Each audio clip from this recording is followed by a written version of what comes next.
Focus, ठीक है। Okay, फटाफट कल का एक रिविजन। सॉलिड्स बोल के कोई चीज़ exist, it's an assumption, because सब बॉडीज़ को हम डिफॉर्म कर सकते हैं। अगर हम बॉडीज़ को डिफॉर्म करते हैं तो होता क्या है, the spacing between the atoms they either increase और डिक्रीज।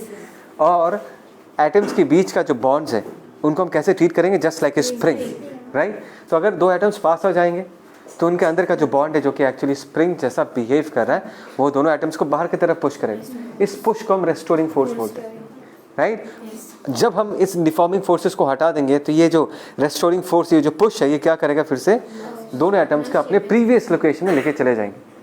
हाँ, डिपेंड करेगा कि मटेरियल कैसा है, एग्जैक्टली प्रीवियस लोकेशन में लेके जाएगा या नहीं जाएगा, वो डिपेंड करेगा कि मटेरियल का नेचर कैसा है ना। Okay okay fine. तो कल का जो टॉपिक ऑफ डिस्कशन का टेक अवे था, ये था कि ये समझना है कि whenever we deform a body there is a generation of restoring forces inside the body, right? And these forces will again make the body regain back their shape and size after we remove the deforming forces. ये जो tendency है एक body का to regain back its shape and size, कौन करवाता है? ये restoring forces करवाता है।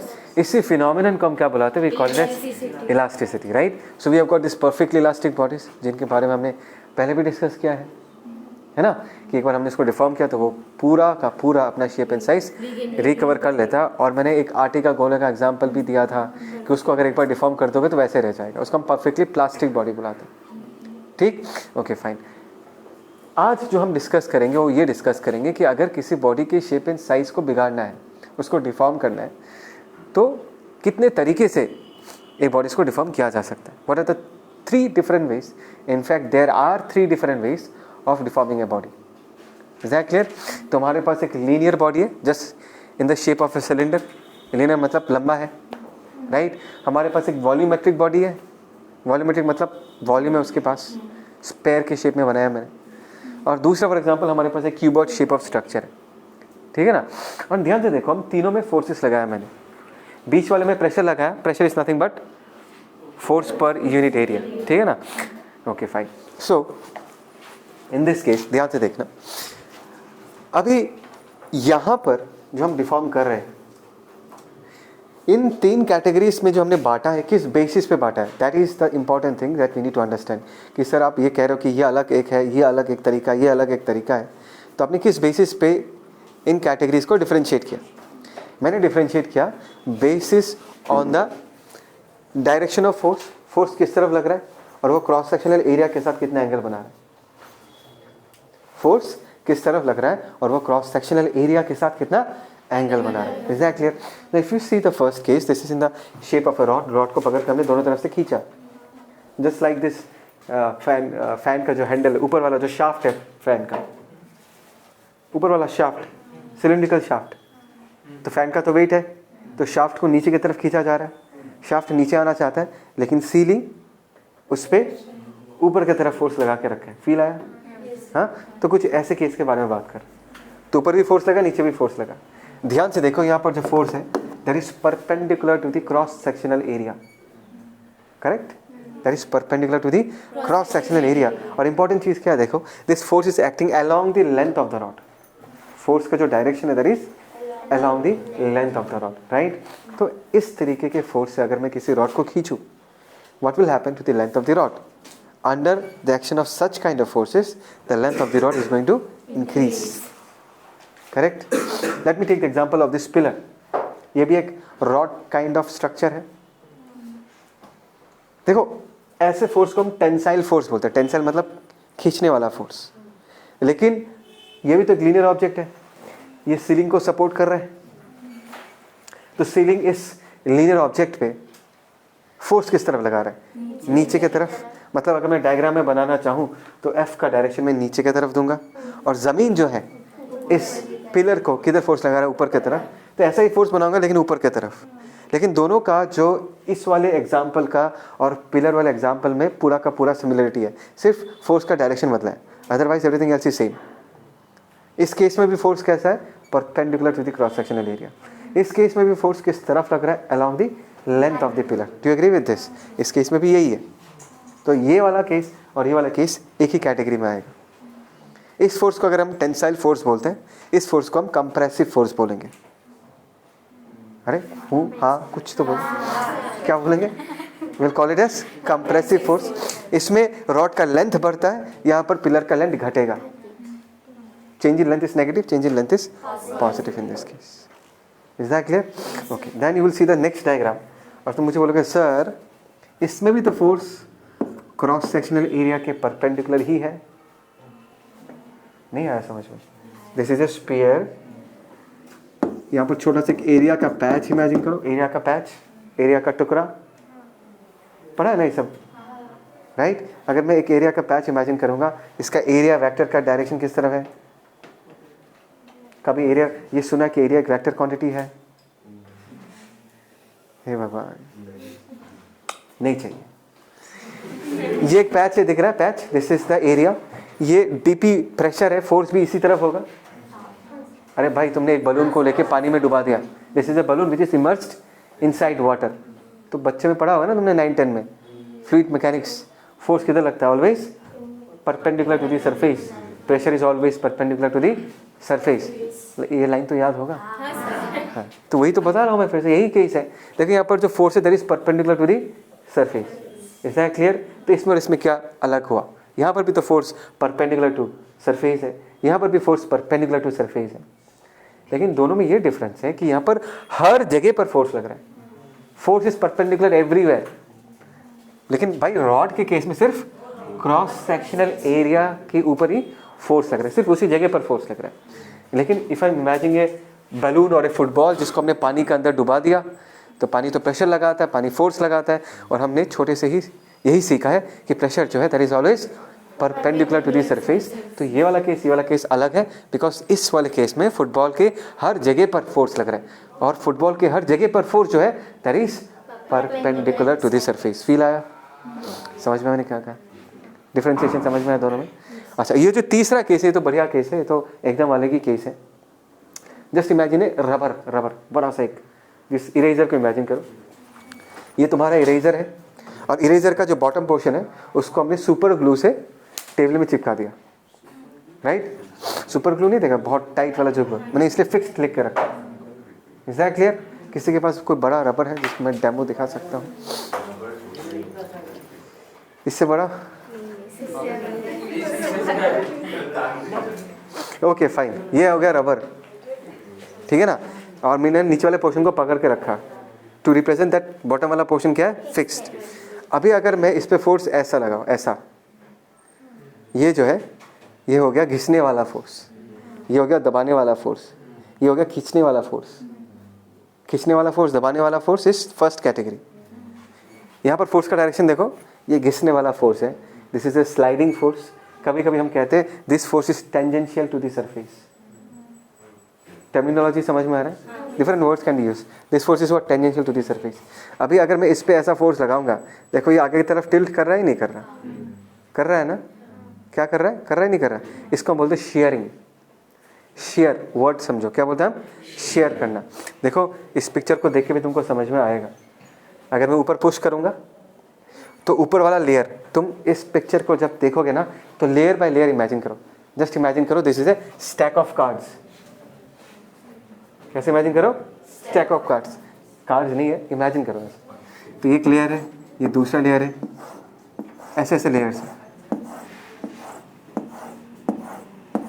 समझ में आ रहा है मैं क्या कह रहा हूं? जस्ट ट्राई टू इमेजिन, अगर ये एक पैक ऑफ कार्ड्स होता और अगर हम ऊपर से ऐसे स्लाइड करते तो ऊपर वाला लेयर सबसे आगे जाता, नीचे वाला लेयर भी आगे जाता लेकिन ऊपर वाले से कम, उसके नीचे वाला लेयर भी आगे जाता लेकिन ऊपर वाले से कम। तो कुछ ऐसा शेप लेता ही नहीं लेता। ये जो डॉटेड लाइन वाला शेप दिख रहा है, नहीं दिख रहा? Is that clear? तो इसमें तुम ऐसा समझना कि हमने जो ये घिसने वाला फोर्स लगाया है, जिसको हम शेयरिंग फोर्स भी बुलाते हैं, जिसको हम टेंजेंशियल फोर्स भी बुलाते हैं, यहाँ पर जो फोर्स लगा है that is along the surface, which is different as compared to these two cases. यहाँ पर फोर्स होता है that was perpendicular to the surface, यहाँ पर जो फोर्स है that is tangential to the surface, और ये फोर्स एक लेयर को दूसरे लेयर के ऊपर स्लाइड करवाना चाहता है। क्या करवाना चाहता है? स्लाइड करवाना। जस्ट इमेजिन कि अगर ये पैक ऑफ कार्ड्स होता और दो कार्ड्स के बीच कोई फ्रिक्शन नहीं होता, क्या होता, कोई फ्रिक्शन नहीं होता। जस्ट इमेजिन, तो जब मैं ऊपर में फोर्स लगाऊंगा सिर्फ ऊपर वाला कार्ड निकल के आ जाता, बाकी नीचे का कार्ड्स अपने जगह पर ही रहता। मतलब ऊपर वाले सरफेस का इंटेंशन क्या है, टेंडेंसी क्या है, to slide over the bottom card. नहीं आया समझ में? To slide over the bottom card. Bottom card का इंटेंशन क्या होगा, to slide over its bottom card. समझ में आया? तो ऐसे फोर्स से तुम क्या करते हो, सरफेसेस को एक दूसरे के अगेंस्ट घिसवा देते हो। फिर से बोलता हूँ, ये घिसने वाला फोर्स है, right? The surfaces are trying to slide over each other. तुमने फोर्स भी स्लाइडिंग फोर्स लगाया, फोर्स भी जो लगाया वो क्या लगाया, स्लाइडिंग फोर्स। उसके कारण एक सरफेस दूसरे सरफेस के ऊपर घिस के जाना चाहता है, और घिसने को हम शेयरिंग कहते हैं। सिद्धार्थ तो सो रहा है आराम से। तेरा आँख का जो ये प्यूपिल्स है ना, स्लो मोशन में खुलता है, स्लो मोशन में बंद होता है। इतना कैसे सोता है? रात को सोता नहीं है क्या तुम? इमेजिन कर रहा था घिसते कैसे। देख अभी तुझे घिसना चालू करूंगा ना मैं, छोड़, गंदा गंदा बात नहीं करता है। Is that clear? इधर सुनो, इधर फालतू बात नहीं। Is that clear? ये समझ में आया? So we are talking about shearing force. Shearing force का दूसरा एग्जांपल क्या है, मैं डायग्राम बनाना पड़ेगा। लेट अस से कि एक ऐसा रॉड है जो एक वॉल में ऐसा लगा हुआ है। तो इस रॉड को ऐसे पकड़ के अगर मैं ऐसे ट्विस्ट कर दूं, क्या करूं, ट्विस्ट करूं, इमेजिन हुआ, घुमा दिया, मरोड़ दिया इसको बेसिकली। तो ये वाला जो सरफेस है, ये वॉल के सरफेस के ऊपर क्या करना चाहेगा, ये वाला रॉड का सरफेस है,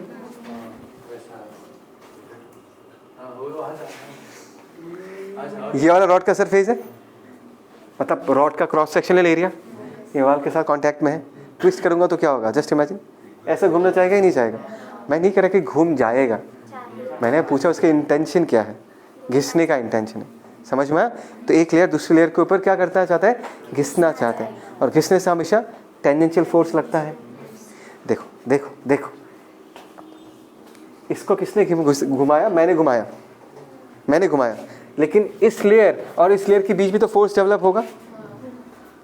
अगर मैंने इसको घुमाया और ये नहीं घूम रहा इस तरफ, इसका मतलब क्या है, there are restoring forces between this two surfaces. जो किस तरफ फोर्स लगा रहा होगा, उल्टे डायरेक्शन में फोर्स लगा रहा होगा। अगर मैं क्लॉकवाइज घुमाना चाहता हूँ तो वो फोर्स एंटी क्लॉकवाइज लगा रहा है, इसलिए घूम नहीं रहा है। तो मैं उन रेस्टोरिंग फोर्सेस के बारे में बात कर रहा हूँ। देखो ये पूरे चैप्टर में हमारा जो मेन फोर्स ऑफ कंसर्न है वो है restoring force, not the external force. समझ में? We are talking about the forces which will try to restore the body. Because just imagine करो, अगर मैंने इसको घुमा भी दिया फिर छोड़ दिया तो क्या होगा, अगर इलास्टिक है फिर घूम के रिटर्न आ जाएगा। कौन घुमा के रिटर्न लाया, रेस्टोरिंग फोर्स। समझ में आया? Is that clear? So we are concern about this restoring force. ठीक है, पॉज, नमन और बात नहीं करेगा। Okay fine. सो हमने जस्ट अभी जो डिस्कस किया, मैंने तो मिटा तो दिया है, लेकिन और एक छोटा सा पॉइंट तुमको बता के रखना चाहूँगा। इन तीनों केसेस में हमने डिफॉर्मिंग फोर्स लगाया था, रॉड वाले केस में भी, फुटबॉल वाले केस में भी, और वो जो रबर वाले केस में भी। तीनों केसेस में हमने फोर्स लगाया, ड्यू टू विच बॉडी में डिफॉर्मेशन आया, वैसे change in the shape and size. Rod का लेंथ में चेंज आ गया, बॉल के वॉल्यूम में चेंज आ गया, और रबर के शेप में चेंज आ गया। ये सारे लाइन्स और सारे आइडियाज़ बहुत इंपॉर्टेंट है, लेकिन लेंथ में चेंज आना, वॉल्यूमेट्रिक चेंज आना और शेप में चेंज आना। रिमेंबर दिस लाइन्स, मैं इन लाइन्स को फिर से यूज़ करूँगा, ठीक है ना? Okay fine. अभी मैंने जैसे कि कहा, whenever we deform a body, deform तो हम करते हैं, लेकिन बॉडी का खुद का इंटरनल मैकेनिज्म है, वो खुद रेस्टोरिंग फोर्सेस प्रोड्यूस करता है, और वो रेस्टोरिंग फोर्सेस हमारे अप्लाइड फोर्स को क्या करता है, अपोज करता है। ये तो तुम डिफॉर्म करते रहते ना उसको, अगर तुम ट्विस्ट करोगे एक टाइम के बाद और ट्विस्ट नहीं कर पाओगे। स्प्रिंग फॉर एग्जांपल बहुत टाइट स्प्रिंग है, अगर तुम इसको खींचोगे लाइफ लॉन्ग तुम इसको खींच नहीं पाओगे, राइट? एक टाइम के बाद तुम्हारे फोर्स को रेस्टोरिंग फोर्स काउंटर कर जाएगा, तब तुम और उस पर फोर्स उसको और खींच कर लंबा नहीं कर पाओगे। कुछ समझ में आ रहा है मैं क्या कह रहा हूँ? अगर तुम किसी फुटबॉल को दबाना चाहते हो, सोचो हवा डाला अंदर, प्रेस कर रहे हो, तो ऐसा नहीं तुमने उसको प्रेस करके पॉइंट मास में कन्वर्ट कर दिया, नहीं कर पाओगे। कुछ हद तक ही प्रेस कर पाओगे। तुमको रोक कौन रहा है? Restoring force. फील आ रहा है मैं क्या कह रहा हूँ? Getting the point, right? Okay, so मैं तुमको एक छोटा सा एग्जांपल देना चाहूँगा। Will talk about a situation जहाँ पर हमारे पास एक रॉड है, फोर्स लग रहा है, वी ऑल नो कि ये कैसा फोर्स है, this a force acting around the length perpendicular to the cross sectional area. हम इसको खींच रहे हैं और हम ये देखना चाहते हैं कि रॉड के अंदर ये जो एटम्स हैं इनके बीच, इनके साथ क्या हो रहा है, what is happening between them. Because अगर रेस्टोरिंग फोर्सेस डेवलप होता है, वो कहाँ से डेवलप होता है? दो एटम्स के बीच का जो इंटरमॉलिक्यूलर फोर्स है, जिसको हम बॉन्ड्स बोलते हैं, वही बॉन्ड्स रेस्टोरिंग फोर्स अप्लाई करते हैं। Is that clear? तो अभी हम ये देखेंगे कि यहाँ पर हमने एक क्रॉस सेक्शन इमेजिन किया, यहाँ पर हमने एक क्रॉस सेक्शन इमेजिन किया। इस क्रॉस सेक्शन में भी बहुत सारे एटम्स हैं, इन क्रॉस सेक्शन में भी बहुत सारे एटम्स हैं। ये लोग एक्चुअली नेबर्स हैं, they are neighbours, they have bonds formed between them. But मैंने क्या कहा था कि इनके बीच का जो बॉन्ड है उसको तुम कैसे इमेजिन करोगे? स्प्रिंग जैसा इमेजिन करोगे। एग्जाम में ये सब मत लिखना, ठीक है? कैसे इमेजिन करोगे? This is, will imagine this as a spring, तब जाके तुमको प्रॉपर फील आएगा कि बिहेवियर कैसा होगा। अभी मैंने जो इस रॉड पे फोर्स लगाया, that is basically A tensile force. हम रॉड को क्या कर रहे हैं? हम रॉड को खींच रहे, रॉड को लंबा करना चाहते हैं। एग्जैक्टली। तो मैंने इस ग्रुप ऑफ एटम्स को पूछा, भाई साहब ये बताओ, ये जो फोर्स लग रहा है वो तुमको किधर लेके जाना चाहते हैं? तो ये जो सारे ग्रुप ऑफ एटम्स बोलेंगे, ये जो फोर्स है हम लोगों को इन लोगों से दूर लेके जाना चाहता है। किधर लेके जाना चाहता है? दूर।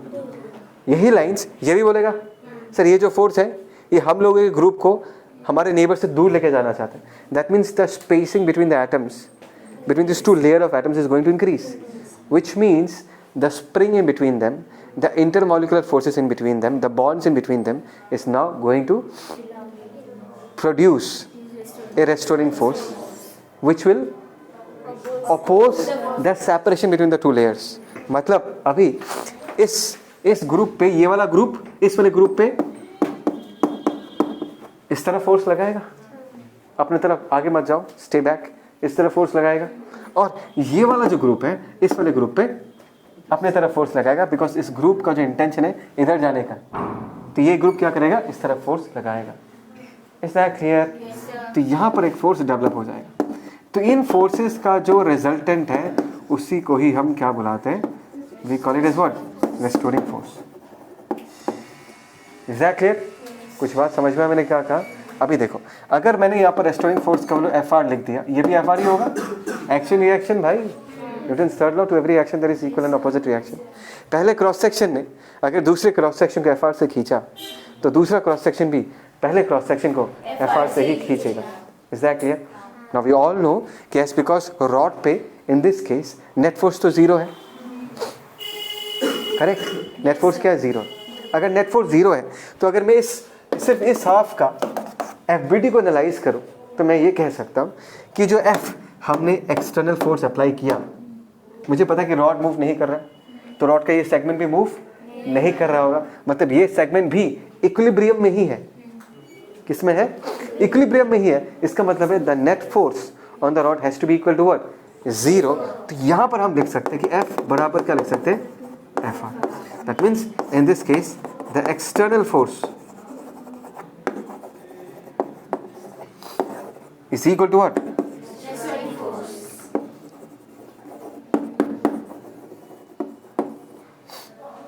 The external force is equal to what? Restoring force. बात समझ में? क्या ये हमेशा होगा? नहीं होगा भाई। Let's just imagine कि ये F नहीं है। Forget about this F. नहीं है। तब क्या? रॉड में खिंचाव नहीं है क्या? ऑब्वियसली खिंचाव है। ये जो फोर्स लग रहा है ये पूरे रॉड को खींच के आगे लेके जा रहा है। बात समझ में आ रहा है नहीं यार? Now you need to understand something कि यहाँ पर FR लग रहा है, यहाँ पर FR लग रहा है, and let us say that the rod is moving along this direction with an acceleration of A. So in this case it is obvious कि यहाँ पर इस क्रॉस सेक्शन में जो FR लग रहा है इस तरफ, that is less as compare to F. तो ये मिसकंसेप्शन पाल के मत रखना कि F इक्वल टू FR होगा हमेशा। मैंने तुमको केस बताया, as because the rod was in equilibrium. Restoring force की जगह हम एक्सटर्नल फोर्स भी लिख सकते हैं, बिकॉज न्यूमेरिकली दोनों का वैल्यू सेम आ रहा है, बट ऐसा हमेशा नहीं होगा। अगर रॉड को हम सिर्फ खींच के लेके चले जा रहे हैं तो ऑब्वियसली रॉड के अलग अलग जगहों पर जो टेंशन डेवलप होगा या जो रेस्टोरिंग फोर्स डेवलप होगा वो अलग अलग होगा। खुद सोच के देखो, इस वाले क्रॉस सेक्शन में जो ये वाला एफ आर है, ये पूरे इस वाले टुकड़े को आगे खींच के लेके जा रहा है। कम ऑन, अगर मैं इस वाले एफ को एनालाइज करूँ तो ये वाला एफ आर ही तो रिस्पॉन्सिबल है इस टुकड़े को आगे लेके जाने के लिए। तो यहाँ पर अगर मैं क्रॉस सेक्शन इमेजिन करूँ, ये वाला क्रॉस सेक्शन, तो यहाँ पर जो एफ आर होगा जैसे एफ डैश आर, वो इस टुकड़े को आगे लेके जाने के लिए रिस्पॉन्सिबल है। Regarding the point, Yes, sir. तो इस वाले एफ डैश आर को कम टुकड़े को आगे लेके जाना है ए एक्सीलरेशन से, इस वाले एफ आर को बड़े वाले टुकड़े को ए एक्सीलरेशन से आगे लेके जाना है। So we can easily guess and say कि एफ आर का वैल्यू एफ डैश आर से ज़्यादा होगा। मतलब मैं ये कह सकता हूँ ये एफ के जस्ट यहाँ पर जो रेस्टोरिंग फोर्स होगा वो सबसे ज़्यादा होगा। Decrease decrease decrease decrease decrease decrease decrease decrease, और बेसिकली इस क्रॉस सेक्शन में क्या हो जाएगा, जीरो। मतलब रेस्टोरिंग फोर्स का वैल्यू क्या होगा, चेंज होता रहेगा। तो मैंने दोनों केस डिस्कस किया, ये चीज़ लिख के रखना, मेरे नोट में मैंने इतने अच्छे से नहीं बताया इस चीज़ को, बताया बाद में बताया, अभी नहीं बताया। Is that clear? तो हमने इस पूरी डिस्कशन से क्या सीखा, और is that take away from this discussion? ये भाई कभी कभी हमको देखना पड़ेगा, कभी कभी क्या होता है कि external force and restoring force दोनों का वैल्यू क्या हो जाता है, सेम। और कभी कभी ऐसा भी होता है restoring force is not equal to external force. ठीक है बॉस, कहीं जाना है क्या तुम लोगों को?